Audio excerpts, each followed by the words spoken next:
Edward of Carnarvon, later known as Edward II, was born in April of 1284 at Carnarvon Castle in Wales. He was the fourth son of King Edward I and Queen Eleanor of Castile, though fate would make him heir. From his earliest days, Edward stood in contrast to his formidable father.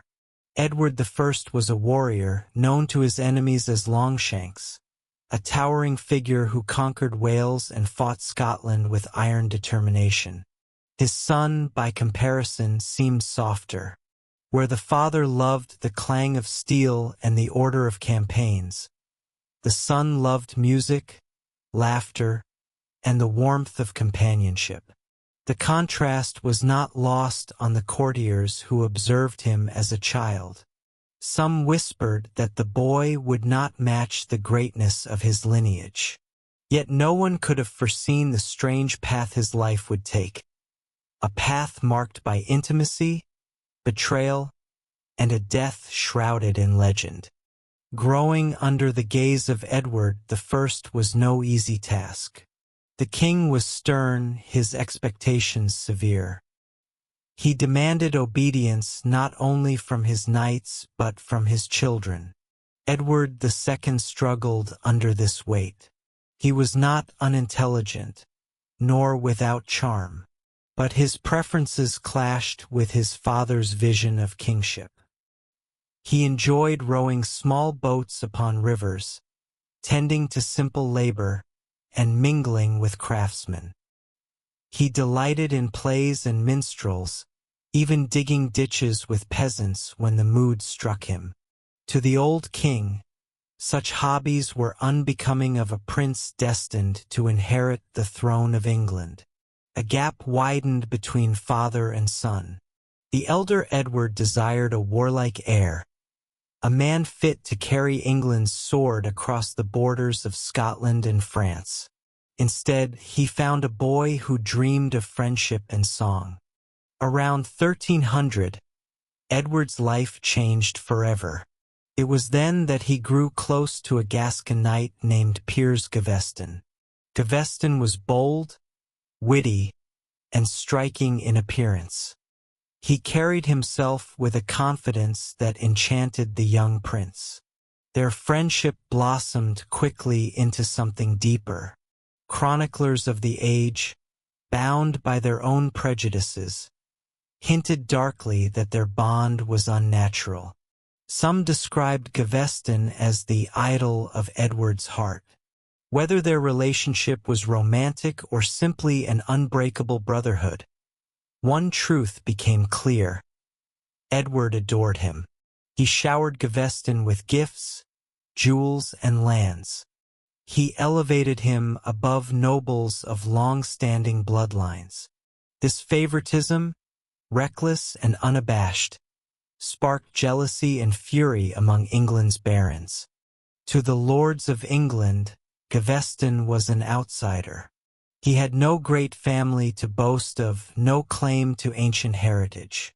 Worse, Edward flaunted his love for Gaveston with a brazenness that humiliated the nobility. At tournaments, Edward would grant Gaveston the finest armor and the choicest honors. When gifts arrived at court, the prince would hand them to his companion rather than to the old families who expected them.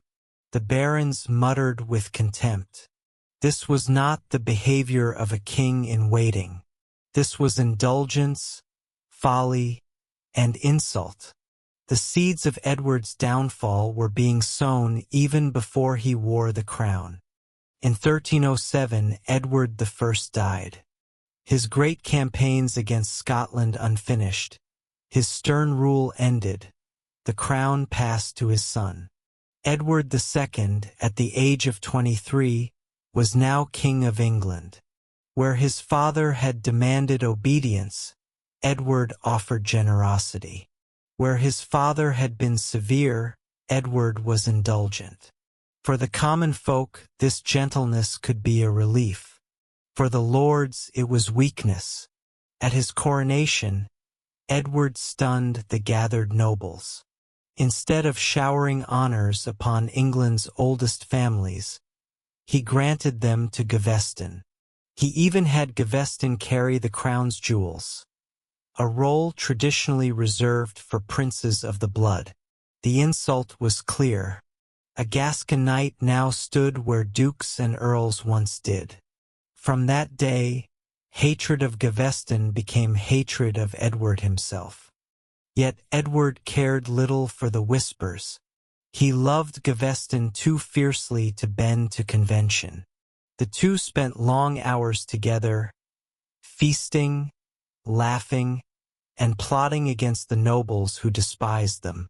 Edward's letters to Gaveston reveal a tenderness rare in medieval kingship. He called him my brother, my companion, my dearest friend. In an age where kings were expected to be iron-hearted, Edward's open affection was considered weakness. To Edward it was simple loyalty. To his court it was humiliation. To his enemies it was an opportunity. Thus began Edward II's reign, not with triumph, but with tension. A king bound by love for a companion, facing lords bound by hatred for that same man. The pattern of Edward's life was set. Loyalty to Gaveston would bring him into conflict again and again. For in choosing his heart, Edward placed his crown in peril. And though the young king could not know it, his devotion would set the stage for betrayal, downfall, and a death that would echo in whispers for centuries.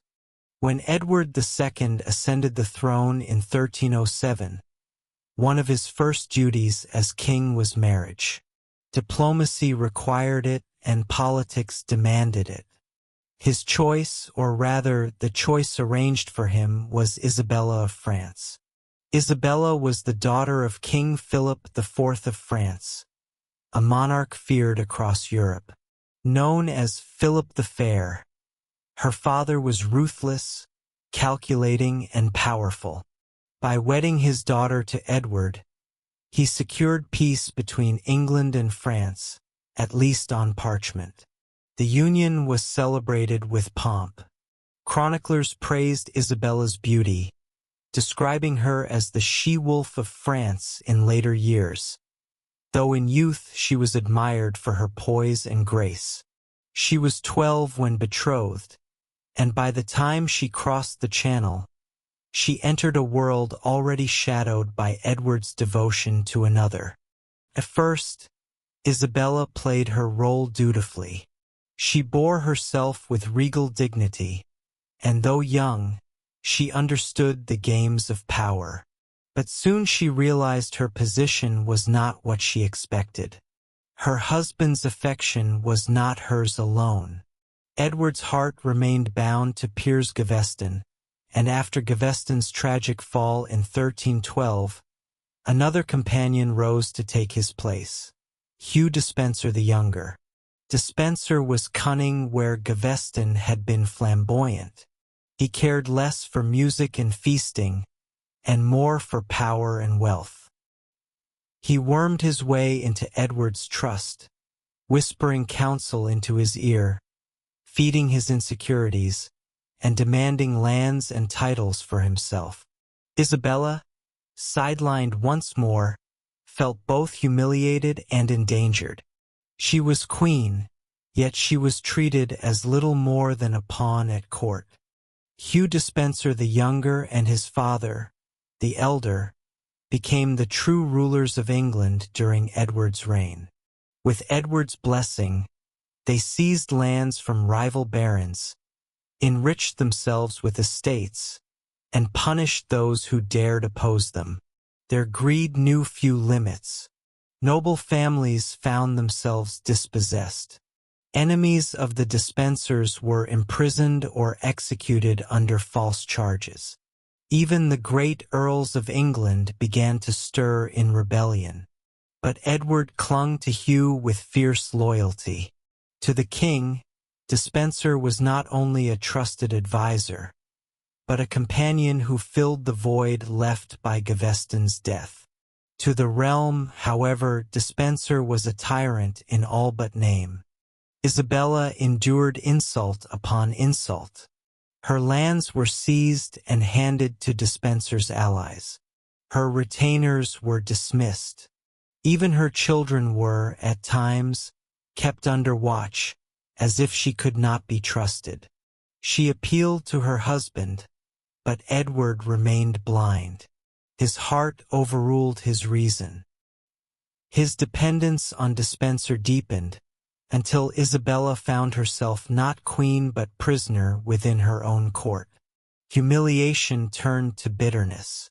Bitterness turned to fury. And in silence, Isabella began to wait. England itself grew restless. The barons who had once tolerated Edward's follies now faced the tyranny of Despenser. In 1321, rebellion erupted. The Marcher lords rose in defiance, demanding the exile of Hugh Despenser. At first, they succeeded. Despenser was banished, forced to flee. Isabella might have hoped her husband would return to her, freed from the grip of his favorite. But Edward's love was relentless. Within months, Despenser returned, restored by the king's determination and the crushing defeat of the barons. From that moment, Edward's reign became harsher. With Isabella's humiliation deepened and his enemies crushed, Edward stood increasingly isolated from all but one man, Hugh. In 1325, Edward faced a dilemma. He needed an envoy to negotiate with France over disputes in Gascony. Reluctantly, he turned to Isabella, who as daughter of the French king could act with authority. It was a decision that sealed his fate. For in France, away from Despenser's eyes, Isabella found not only safety but freedom. There she encountered Roger Mortimer, a powerful Marcher lord who had fled England after rebelling against Edward. Charismatic and ambitious, Mortimer became her ally and her lover. Together they formed a pact. Edward and Despenser must be destroyed. When Isabella refused to return to England, Edward panicked. She openly declared herself allied with Mortimer, and worse still, she declared that she acted for her son, the young Edward, heir to the throne. The queen had become the king's greatest enemy. With her charm, her cunning, and Mortimer's strength, she began gathering support among exiles and disaffected nobles. Across the Channel, a storm brewed that would one day crash upon English shores. The king did not yet realize it, but the betrayal he feared most had already begun, not from his barons nor his people, but from the woman who shared his crown.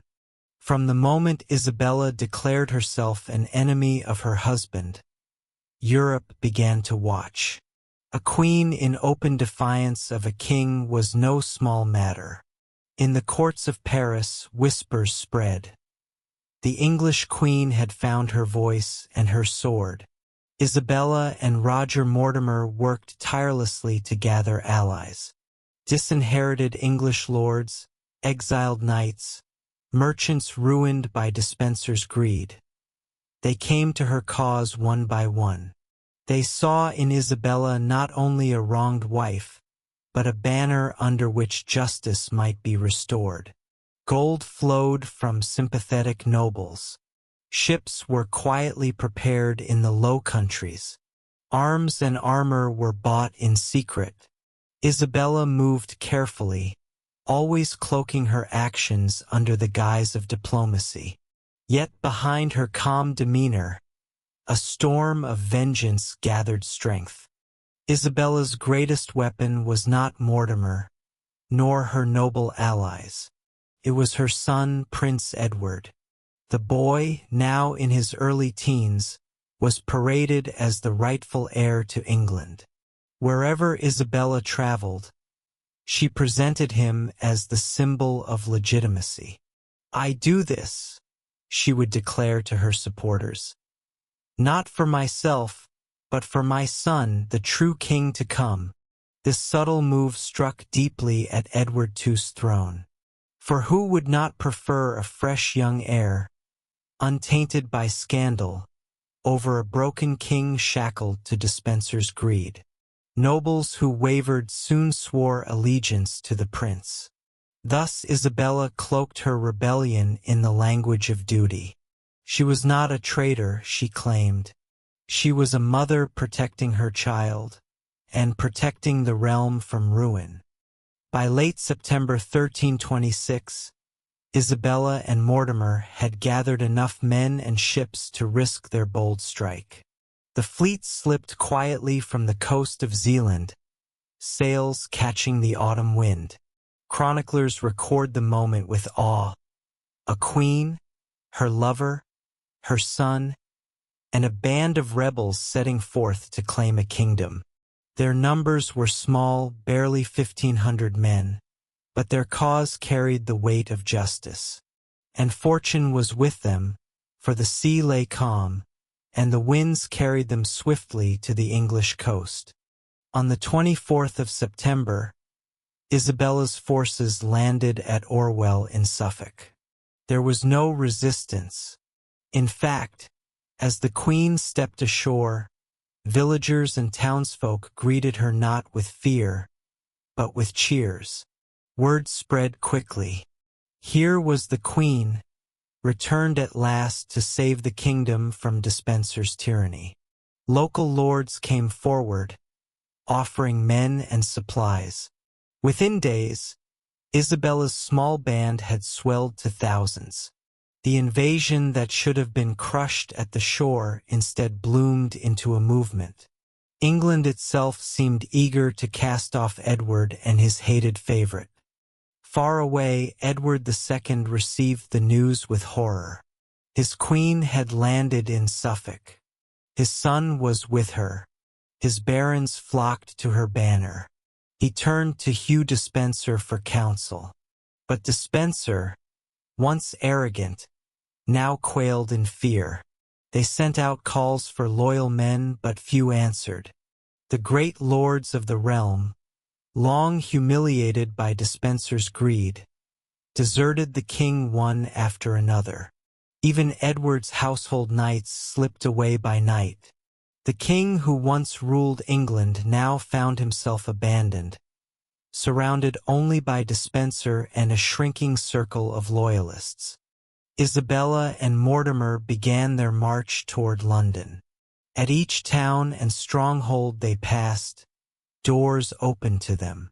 Nobles who had once bowed to Edward now bent the knee to Isabella. Castles surrendered without a fight. Her progress was less an invasion than a procession. Chroniclers describe it as though the country itself rose to carry her forward. With every mile, Edward's power crumbled further. By the time Isabella reached Oxford, she commanded not an army of exiles, but a host of the realm itself. In the capital, chaos reigned. The people of London despised Despenser, blaming him for taxes, corruption, and cruelty. When word spread that Isabella was approaching, riots erupted. The Tower of London, still loyal to Edward, braced for siege. But the city itself opened its gates to Isabella, welcoming her as liberator. The streets filled with shouts of joy, as though the Queen's arrival had broken a long, dark spell. Edward realized too late that London, the heart of his realm, was lost. With allies deserting and London in revolt, Edward fled westward. Despenser clung to him like a shadow, urging him to hold fast. But wherever they turned, doors were closed. Castles barred against them. Nobles once loyal now swore fealty to Isabella. The King of England became a fugitive in his own land. Chroniclers write of his pitiful flight through the countryside, sleeping in monasteries, begging for aid that never came. Each step was a retreat, each day a humiliation. The crown of England was slipping, and Edward could do nothing to stop it. By November, Isabella's forces had cornered Edward in the west. The Despencer's strongholds fell one after another. The elder Despencer was captured and executed in Bristol, his body torn apart by vengeful barons. Hugh the Younger remained at Edward's side, trembling, awaiting the inevitable. The king and his favorite fled toward Wales, hoping for escape by sea. But fate had already closed its jaws. On a bleak November day, Edward II, King of England, was taken prisoner. Beside him, Hugh Despencer was dragged in chains to meet his fate. The invasion was complete. The king was fallen. When Edward II was captured in the damp hills of Wales, one figure clung to him like ivy to a crumbling wall: Hugh Despencer the Younger. Once the most powerful man in England, Despencer was now little more than a trembling shadow of ambition, dragged through mud and rain alongside his broken king. The sight was pitiful. Chroniclers described the once proud favorite with hollow cheeks, his fine clothes torn, his eyes darting like a hunted animal. His arrogance, so infamous in the halls of Westminster, had dissolved into shivering fear.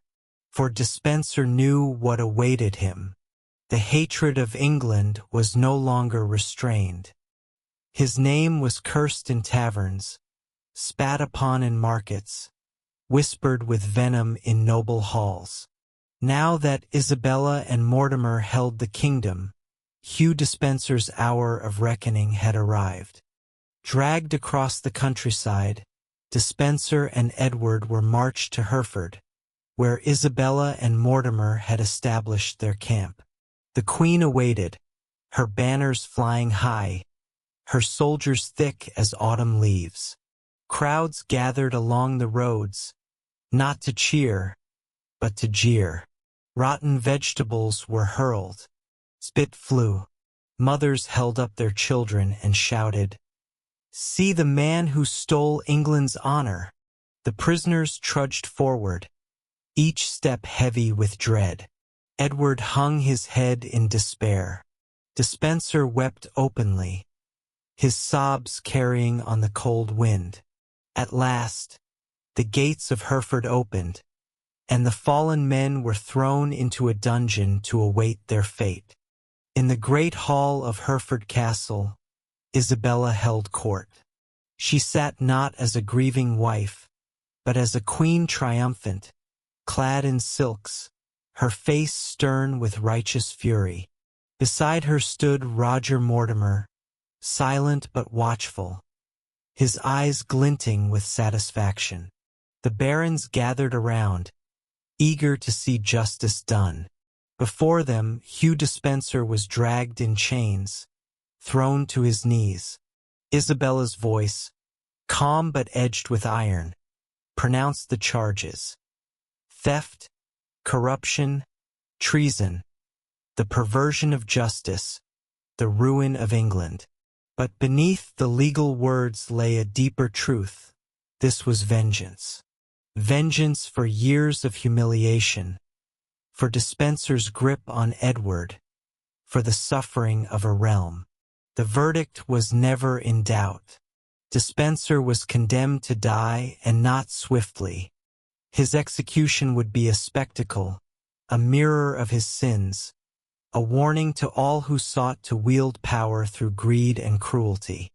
In the marketplace of Hereford, carpenters worked quickly. A great scaffold was built, looming above the crowd. On it was placed the cruel machinery of medieval justice: gallows, knives, axes, ropes. The people flocked to see it. Farmers left their fields. Merchants closed their shops. Even children were brought to witness. For years they had suffered under Despencer's tyranny. Now, at last, they would feast their eyes on his fall. The air was thick with anticipation, the chill of late November sharpened by the heat of anger. Banners snapped in the wind. The stage was set. On the morning of November 24th, 1326, Hugh Despenser was dragged from his cell. He was barely able to stand, weakened by fear and fasting. His face was ashen, his lips quivering. He was dressed not as a noble, but in a plain tunic, stripped of all honor. Around his neck hung mocking verses written by his enemies, condemning him as traitor and thief. As he stumbled toward the scaffold, the crowd roared in fury. Some shouted curses, others prayers of thanks. Stones and filth were hurled. Despenser cried out for mercy, his voice lost in the storm of hatred. Before his execution began, Despenser was subjected to public humiliation. Chroniclers tell us he was forced to wear a crown of mockery, made of paper and thorns, as though he were a false king. His crimes were read aloud, each word greeted with cheers of scorn. Isabella did not watch in silence. She sat nearby, regal and unmoving, her young son beside her. The boy, Prince Edward, was made to witness, a lesson etched into his mind. This is the fate of those who corrupt kings. The sentence was carried out with medieval cruelty.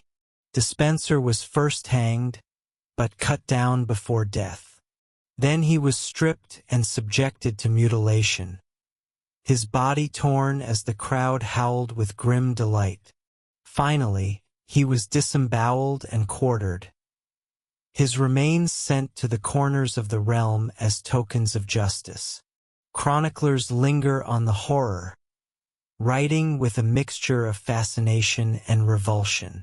The execution was not just punishment, it was theater, a spectacle meant to erase Hugh Despenser from memory by turning his death into legend. When it was done, the marketplace echoed with cheers. Mothers lifted their children high, telling them to remember the day the tyrant fell. As Despenser met his end, Edward II was held under guard. He could not save his favorite, could not even look upon him in his final hour. Yet it is said that when news reached him, Edward wept bitterly. The man who had once commanded kings and crushed barons was gone, reduced to a heap of torn flesh. Edward, now utterly alone, understood the truth. His reign was over. He was a king in name only, a prisoner awaiting his own fate. For Isabella and Mortimer, the death of Despenser was a triumph. The spell was broken. The shadow that had ruled England through the weak hand of Edward was gone. The people hailed Isabella as savior. The barons bowed before her. Mortimer stood at her side, the power behind her throne. Together, they had torn down a king and destroyed his hated favorite. Yet even in triumph, seeds of danger were sown. For if Isabella and Mortimer could unmake one king, could they not unmake another? But for now, the realm rejoiced, and the name of Hugh Despenser was spat upon as dust. Edward II, once the anointed king of England, now sat in chains. No longer robed in purple, no longer crowned with gold, but dressed in rough garments, watched day and night by guards who once had been his subjects. He had been dragged from power by his own wife and her lover. His closest ally, Hugh Despenser, had died screaming upon a scaffold. The barons no longer bowed to him, the bishops no longer called him majesty, and the people of London no longer cheered his name. For Edward, the silence was the loudest cruelty. His throne was gone, his kingdom taken, his dignity erased. He was now only a man, an unloved man, a broken man, awaiting judgment. In January 1327, a great council was called in Westminster. Nobles and bishops gathered under Isabella and Mortimer's command. They spoke of Edward's failures, his favoritism, his misrule, his weakness. One by one, accusations were laid upon the fallen king. He had abandoned his duties, dishonored his crown, squandered his people's trust. The list was long, but all knew the outcome before the words were spoken. In the chamber, the lords declared that Edward was unfit to rule. His crown would pass to his young son, Edward of Windsor, now proclaimed Edward III. Thus, a living king was unmade. England, for the first time in its history, had deposed its sovereign. On the 1st of February 1327, Prince Edward was brought to Westminster. The boy, barely 14, was crowned with solemn ceremony. Trumpets sounded, choirs sang, and London rejoiced. But behind the pageantry lay unease. The young king was a puppet, his strings pulled by his mother and Mortimer. Though crowned in splendor, he ruled in name only. As the crown was placed on his head, whispers spread among the crowd. What of Edward II? What of the man who still lived, stripped of power but not of bloodline? As long as he breathed, he remained a dangerous symbol, a rallying point for rebellion. After the coronation, Edward II was moved from place to place. He was first taken to Kenilworth Castle, where he was treated with some dignity. There he wept often, begging his captors for mercy. But whispers of plots to rescue him unsettled Isabella and Mortimer. Loyalists might yet rally to his cause. To remove the danger, they ordered him transferred to Berkeley Castle, a fortress deep in Gloucestershire, surrounded by marsh and forest. The march was long and cruel. Edward, once carried on horseback like a king, was now dragged in fetters, jeered at by peasants along the way. Each village he passed was a reminder of his fall, from majesty to mockery. Berkeley Castle was no palace. Its thick stone walls were damp with moss, its halls cold with draughts. In the tower chamber where Edward was confined, narrow slits of windows admitted little light. Chroniclers write that his keepers treated him harshly. His meals were poor, his bed hard, his clothes ragged. The king who had once dined from golden plates now ate from wooden bowls, his food barely fit for servants. Some claim his guards tormented him, waking him with loud noises, forcing him to live among filth, reminding him daily of his disgrace. Whether truth or legend, the image remains. Edward II, a king in name, reduced to misery. For Isabella and Mortimer, Edward's continued existence was a thorn. As long as he lived, rebellion might bloom. Rumors began to swirl, rumors of plots to kill him. Some chroniclers say subtle attempts were made to starve him, to sicken him, to weaken him until death came naturally. But Edward endured, frail yet unbroken. His enemies grew impatient. By late summer of 1327, whispers grew darker still.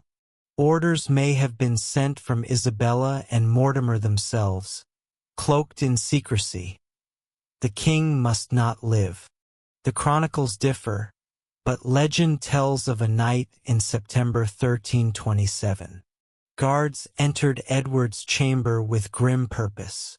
He cried out, sensing doom. His pleas echoed against the stone walls, unanswered. Then came the most infamous tale, that his murder was carried out with unspeakable cruelty, a red-hot iron forced into his body, leaving no outward mark of violence. A death of both pain and secrecy, designed to silence him forever. Whether true or a myth born of hatred, the story endured, staining Isabella and Mortimer's names with infamy. On the 21st of September 1327, Edward II was declared dead. His body was taken to Gloucester Abbey, where he was buried without royal splendor. Few wept, few dared to speak his name, but his death did not end the whispers. Some believed he had been murdered brutally. Others claimed he had escaped, living in exile under disguise. The truth was buried with him, or perhaps hidden forever in shadows. For Isabella and Mortimer, Edward's death was both victory and curse. Their power seemed secure, but their reputations were stained. To many, they were not saviors but murderers. In the years to come, their triumph would unravel. The boy king, Edward III, would grow to despise the shadow that Mortimer cast over his throne. And one day he too would rise in rebellion, this time against the mother who had betrayed her king. But that is another story. For Edward II, the tale ended in stone and silence. From crown to dungeon, from throne to grave, he had been made an example. The lesson was harsh, the memory darker still. Kings may fall, queens may triumph, but power is never secure. With Edward II dead, Isabella and Roger Mortimer ruled England in the name of young Edward III. At first, their triumph seemed complete. Nobles who had risen against the Despensers hailed them as liberators. The common folk, weary of the old king's weakness, whispered that a new dawn had come. Isabella styled herself as a queen regent, draped in silks, her voice firm in councils. Mortimer stood beside her, wielding authority with the confidence of one who believed he had mastered fate. But power has a way of corrupting even those who claim to save. Mortimer grew arrogant, greedy, and proud. Lands were seized, titles distributed to his favorites, and gold drained into his coffers. The barons, once allies, began to murmur that Mortimer was little better than the Despensers he had destroyed. Meanwhile, Edward III, though young, was not blind. At first, he obeyed his mother's will, bowing to Mortimer as a guardian. But within his heart burned resentment. He had seen his father cast down, humiliated, and destroyed. He had heard whispers of murder, murmurs that Mortimer had ordered his father's death, perhaps with Isabella's consent. Each year he grew older, taller, stronger. Knights trained him in sword and lance, tutors instructed him in kingship. The boy became a man, and with manhood came suspicion. Was he king, or merely a puppet? By the time he reached 17, Edward's patience had withered. Mortimer had gone too far, claiming honors that should belong to the crown itself. The young king bided his time, masking his anger beneath courtesy, but in silence he planned. Isabella, once adored as a savior, began to feel the sting of suspicion. Murmurs grew that she had betrayed her husband not merely by politics, but by murder. The tale of the red-hot poker spread from tavern to tavern, monastery to monastery, painted in ever more lurid detail. Some chroniclers called her the she-wolf of France, a queen whose ambition had devoured her king. Others pitted her as a woman ensnared by Mortimer's cunning. Whichever tale one believed, Isabella's glory began to tarnish. Crowds that had once cheered now muttered darkly. In October 1330, Edward III struck. Mortimer and Isabella had taken residence at Nottingham Castle, believing themselves secure. But Edward, with a band of loyal knights, slipped into the fortress by a secret tunnel in the dead of night. Torches flickered against the stone as the young king stormed into Mortimer's chamber. The favorite, once untouchable, was dragged from his bed in chains. Isabella, roused by the commotion, fell to her knees, pleading with her son for mercy. But Edward's heart was hardened. He was king now, and he would rule by his own hand. Mortimer was tried before Parliament, accused of theft, corruption, and, most damning, of murdering Edward II. His enemies, many of whom had once cheered his rise, now demanded his blood. On the 29th of November 1330, Mortimer was led to the gallows at Tyburn.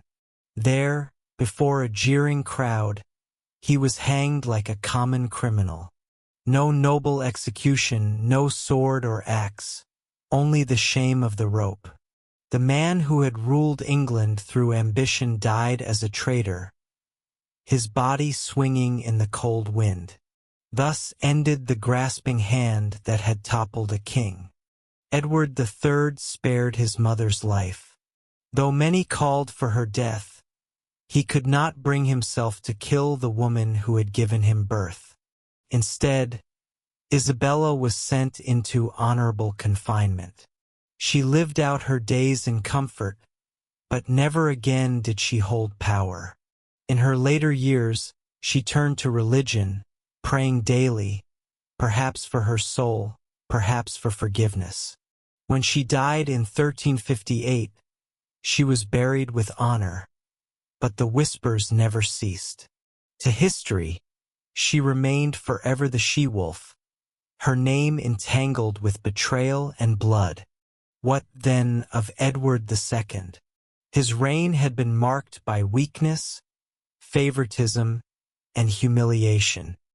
He had been a king who loved unwisely, trusted wrongly, and ruled poorly. Yet his end transformed him into something greater than he had ever been in life. A symbol. His tragic fall served as a warning to kings and queens alike.